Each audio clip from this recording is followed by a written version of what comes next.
Big topic, and I'm going to push you guys to think, and here's why.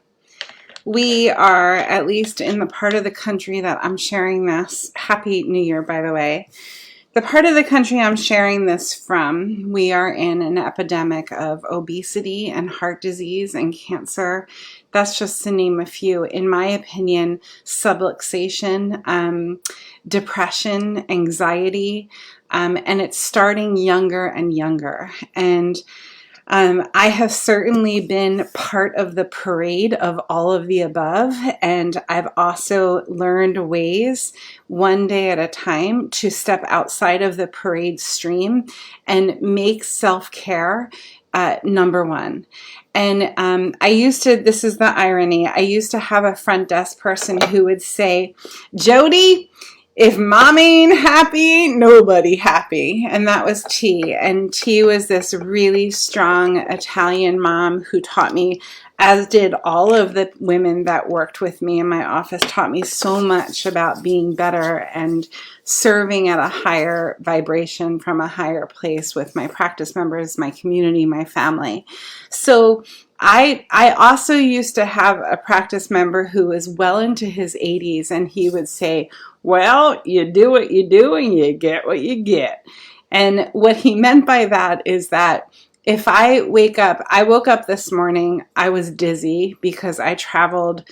I got back from traveling not last night, but the night before. I was definitely dehydrated. I ate a lot of sugar over the past few days, which I'm really not used to doing. And I was super sleep deprived. We went to Denver for Mile High, name drop, hello. If you guys haven't discovered Mile High, please do so. If you're a chiropractor, you got to be there next year.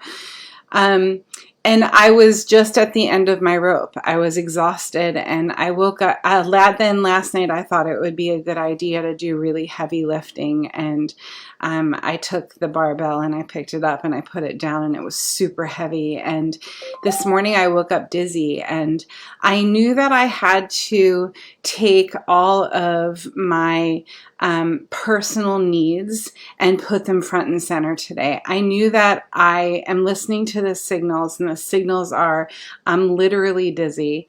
I'm tired. I'm still full from the weekend, like my intestinal system.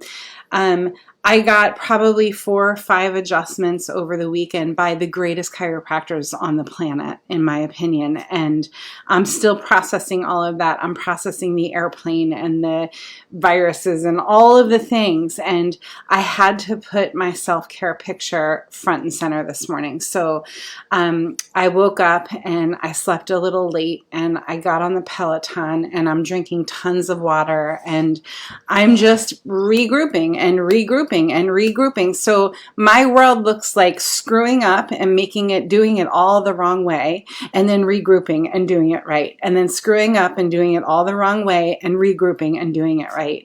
That's true in my personal life with my self-care picture. It's true in all of the places. Like when I go out into the world or into this home and into my office and into my relationships, I'm always figuring out how to be better with those dances. And I for sure mess up all of the time. And but I'm messing up less and less, and I'm making quicker connections to the fact that I messed up, and I'm saying sorry faster, and I'm going the next step quicker, if that makes sense to you guys. So that's part of self-care. Part of self-care is doing the work to take a look at, did I screw up today? Is there anybody I need to say I'm sorry to? Was I inconsistent with my message and what I want to share with my community or my family? And believe me, I have been through the school of hard knocks. Like, I've had a lot of tough situations present themselves, especially over the last year. And here's what I know for sure. I need a plan every day to take care of myself. And I used to be of the story that was being selfish. And now what I know for sure is if I'm not taking care of myself, it's really hard, almost impossible to take care of anybody else. And I'm taking care of a lot of people right now. So self-care for me, sometimes it's physical, emotional, spiritual, career, relationship, family. How do I take care of myself in all of those pictures? One of the things that I promised myself is 1 week out. So let me just back up a minute. I decided a couple of years ago to lean into taking coaching seriously and to walking wellness practitioners through the path of loving their practice again. I'm doing that while I'm running a practice. I'm doing that while I'm in relationship with kids, my husband, my friends, all of it, right? And one of the things that I knew for sure was that I had to protect my time if I was going to agree to take this on. And I promised myself that I would take 1 week out of every month. And I got this idea from Russ Rosen, many ideas, because he's so brilliant. One week out of every month with no calls, nothing on my schedule that I have to show up and suit up for, besides my adjusting hours, which is just true joy for me. That gives to me more than it takes from me. So, and that's what I want for you. I want the office to be the part that you receive and not that you're feeling like you're deprived. And that's what all of the tools that we teach are about. So during that week, there are 4 weeks to the month, most months, right? One of those weeks is no calls, and it's for creative play. It's for me creating new courses for the academy. It's to give space to my brain and my heart and my spirit and my creativity for more to come. And I think what happens is we forget how important that space is because we're so smothered. And it's space for nutrition, it's space for movement, it's space for rest, it's space for creativity, it's space for focus, it's space for building and marketing. Whatever it is, it needs space. And I've learned the hard way this year that usually the answer to something I'm struggling with is to give it space, whether it's to shut my mouth or to not have to take action impulsively, because that's my way, to just back up a little bit and give it space, give them space, give her space, give him space.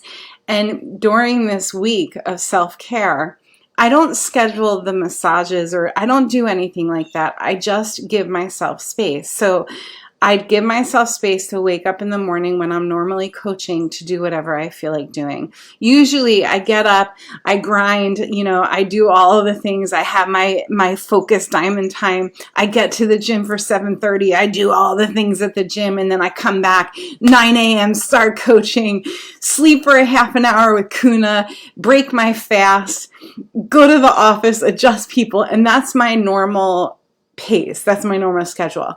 On a week like this, and I'm giving you guys permission as if you need it, to do something like this for yourself. Give yourself planned space.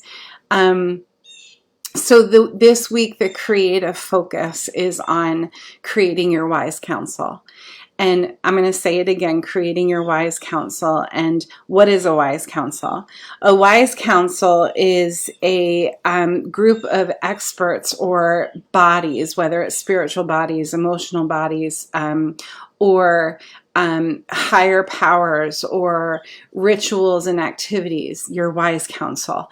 And it's the go-to solutions that you have in place at any given time.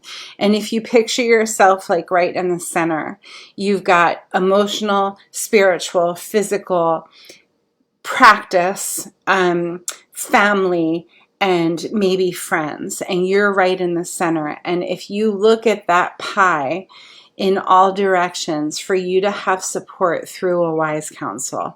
So my wise counsel includes things like, it's where I go for wisdom. It's definitely my CrossFit gym, Power Hour, Lebanon, New Jersey. It's definitely my husband. He's definitely on my wise counsel.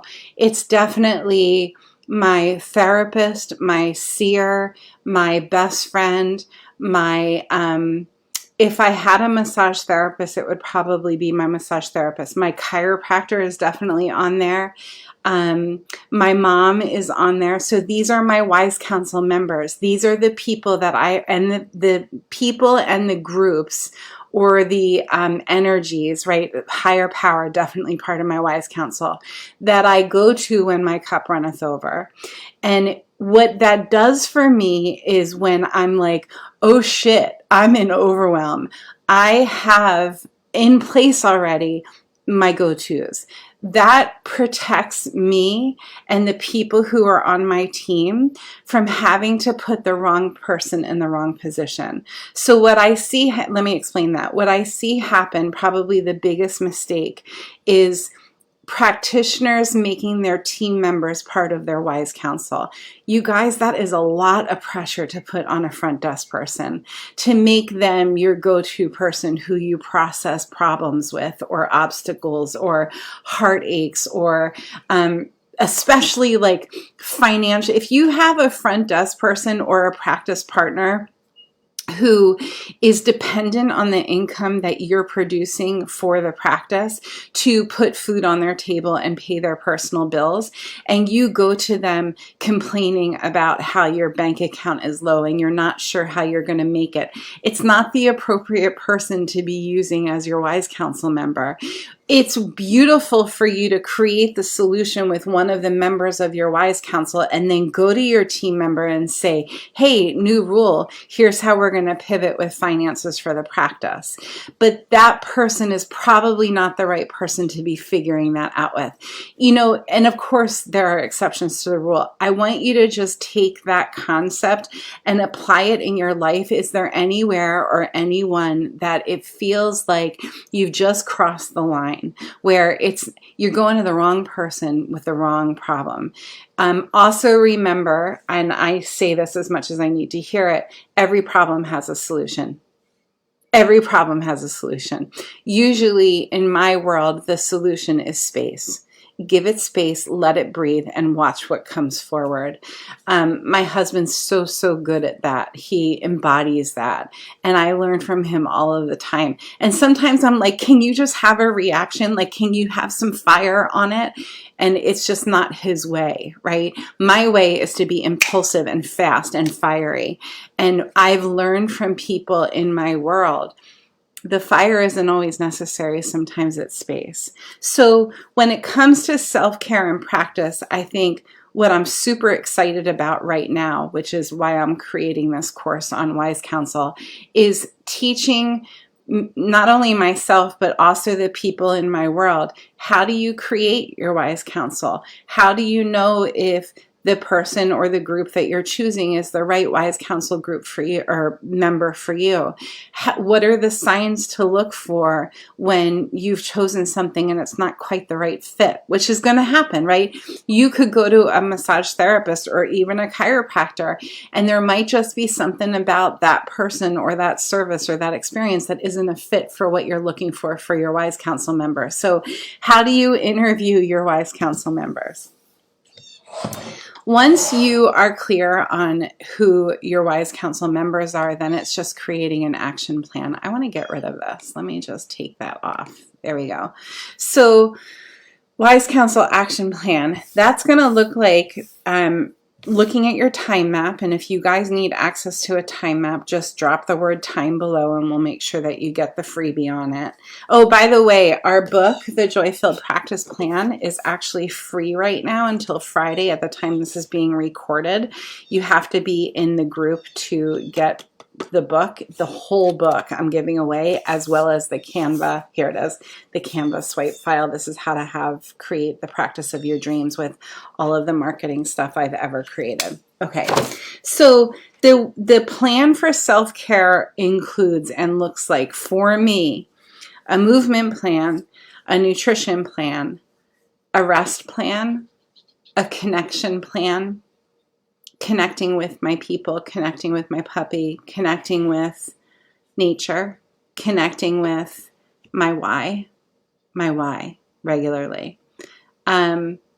Oh, my coach is also part of my wise counsel, and my group of, I have two. I have a coach and I have a group of coaches, and they're both part of my wise counsel. And if I can take the plan for self-care, that everything I just listed off, and plan that first before all of the appointments and the other stuff, I'm good. If I make sure that I have my workout in the morning or in the evening, that's scheduled. It's part of my schedule. And do you guys see that I have a pair of glasses up here and a pair of glasses here just in case, right? I make sure that this self-care is on the schedule, in the center, and everything else can fall around it. Why? Not because I'm selfish. Although I do have selfish parts of me for sure. It's because I want to give the best care possible. And if I'm showing up at 50% or 60%, I'm not giving the best care possible. I want to talk about my buddy Wade Port. He is definitely my brother in craft. This guy just embodies love and beauty and balance and fair exchange and talent. And he teaches an approach to chiropractic called MLS. And at Mile High this weekend, he spent an hour with us first thing in the morning to show us how to prepare for the day, for a day in practice. If everybody could learn the things that he was teaching us to do, it's things like Kabbalah Bhakti breath, where you're pushing breath through your body with fire, right? It's things like getting still and quiet. It's things like stretching the body, making the body strong, the physical body. If we can just take, so I'm getting ahead of myself. Wade taught us, it's like a 15-minute routine. This is what you do every day. And you give homage and you say a prayer and you ask that no matter what it is that you're doing, whether you're an attorney or an accountant or a chiropractor or a physical therapist or a mom or a dad or a brother or a sister, if you can just ask for whatever it is that you believe, even if you believe nothing, ask anyway. The grace to be the best version of you possible and to be in a place of service. It was a really powerful experience to experience that and to be reminded of that. Was there anything else that I wanted to say this morning? I don't think so. I know I said I would come back to something, but it left, so I'm assuming that it wasn't important. Take care of yourself. Take care of your body. I know what it was. The idea of, if a lot of people are say, Jodi, I don't even know where to start. I'm 50 pounds overweight. I can't stop smoking. I can't stop eating sugar. Whatever your I can't stop is, whatever comes after I can't stop. And my answer is always start where your feet are. So if your feet are with a belly that hangs over your feet, or with an addiction to sugar or caffeine or whatever it might be, and that's something that you want to change for yourself, that has to be the first thing, is you want to change it. I love the idea of the workout of 100s. And of course, like I have to say it, if you've got medical conditions, you got to run this by your doctor, right? It has to be said. So it looks something like, for 100 days, do 100 push-ups, 100 sit-ups, and 100 squats. And you can do it in reps of 5 or 10 or 15. You can do it anywhere. You can do any variation as long as you're moving your body. So if all that you can do is, for 100 push-ups, is just lean against the wall and go in and out and in and out, right? Or if for a squat, if all that you can do right now is sit down in a chair and stand back up. And again, make sure that you're doing this with somebody who's watching you do it, who's a medical provider, or if you have health issues, I have to say it. So workout of 100s is a really good place to start. Find somebody, this is really important too. Find somebody who has what you want when it comes to health. When it comes to mental health, physical health, emotional health, those are the people that you want to be listening to. Or find somebody that has the opposite of what you want for yourself and watch them. Watch what they do, right? Watch what they do, not necessarily what they say, and then make a plan around what you're seeing. I've studied people who are the opposite of how I want to be in the world just as much as I've studied people who have what I want. And I've probably learned more from the people who are the opposite of how I want to be in the world. Really interesting concept. And I'm sure that there are people, maybe even people watching this, who say, Jodi, you're the opposite of what I want to be. And if that's the case, then I give you a huge invitation to do it opposite of how I do it and just be the best version of you. And Godspeed, and I love you. So with all of that being said, go make the world better with great care. And these are really important concepts, especially if you're a wellness practitioner and you're on the planet partially to help people discover more of them and more connection and more truth. If that's you, it's really important for us to be looking in the mirror and doing our work. It's not easy. It's hard work. But if I can do it, anybody can do it. That's the truth of the matter. Okay, go make the world better with great care.